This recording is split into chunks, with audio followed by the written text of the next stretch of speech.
We always knew adoption was part of the story that God was writing for us, but we had no idea how that story would unfold. While we were dating, it became clear to us that God was calling us to adopt.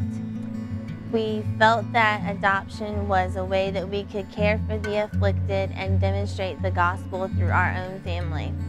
But we still wanted to have children naturally as well. We started trying to conceive, but we were unsuccessful. And then last summer, our world crumbled in a span of 8 days. In August, I went to the doctor for a mammogram to investigate a lump that I had found in my breast.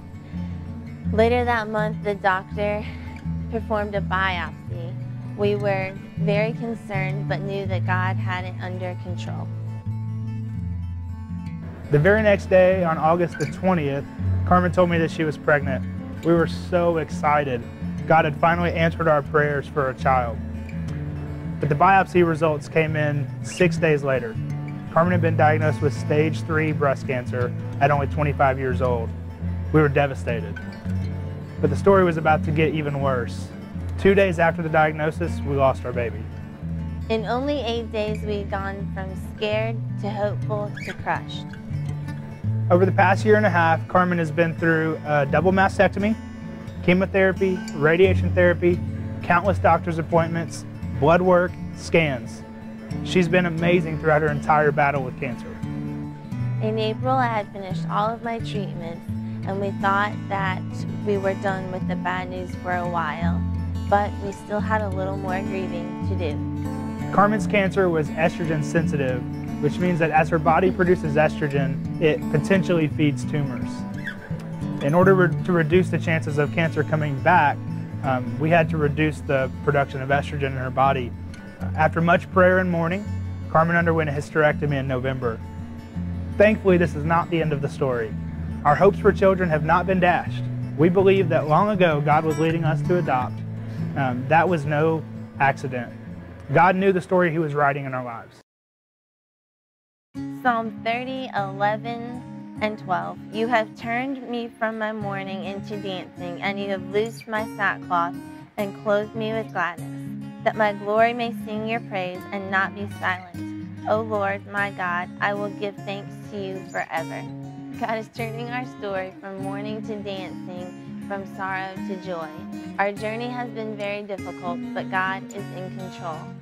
He knows what He is doing. He is writing a story bigger than us.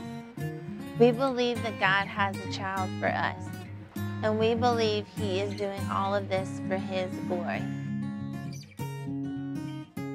Adoption is the heart of God. Psalm 10, 17 and 18 says this, O Lord, you hear the desire of the afflicted. You will strengthen their heart. You will incline your ear to do justice to the fatherless and the oppressed, so that man who is of the earth may strike terror no more. God cares for the afflicted. He loves the fatherless. Psalm 68, 5 and 6 says this, Father of the fatherless and protector of widows is God in His holy habitation. God settles the solitary in a home. We are so excited for God to use us to provide a home for the fatherless. Not only is adoption the very heart of God, but He commands the church to care for the orphan. Isaiah 1:17 says this, Learn to do good, seek justice, correct oppression, bring justice to the fatherless, plead the widow's cause. See, adoption is God's command. This command is also reflected in James 1:27, which says, Religion that is pure and undefiled before God, the Father, is this, to visit orphans and widows in their affliction, and to keep oneself unstained from the world. The perfect Father has called us to show compassion to the fatherless, and we were once fatherless. Romans 8:14 through 17 makes it clear. For all who are led by the Spirit of God are sons of God. For you did not receive the spirit of slavery to fall back into fear, but you received the spirit of adoption as sons, by whom we cry, Abba, Father. The Spirit Himself bears witness with our spirit that we are children of God. And if children, then heirs, heirs of God and fellow heirs with Christ, provided we suffer with Him in order that we might also be glorified with Him. Ephesians 1 also says that we are chosen for adoption as sons and daughters of God. If you belong to Christ, you are His child, chosen and adopted into His royal family. Adoption is the heart of the gospel, and it is our own experience. And lastly, because of all of these things, adoption is our heart. Adopting is the best way that we can demonstrate the gospel in our home.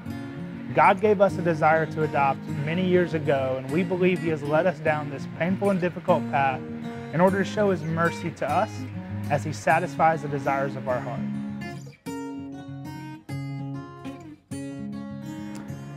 Will you consider becoming a part of the story that God is weaving in our life?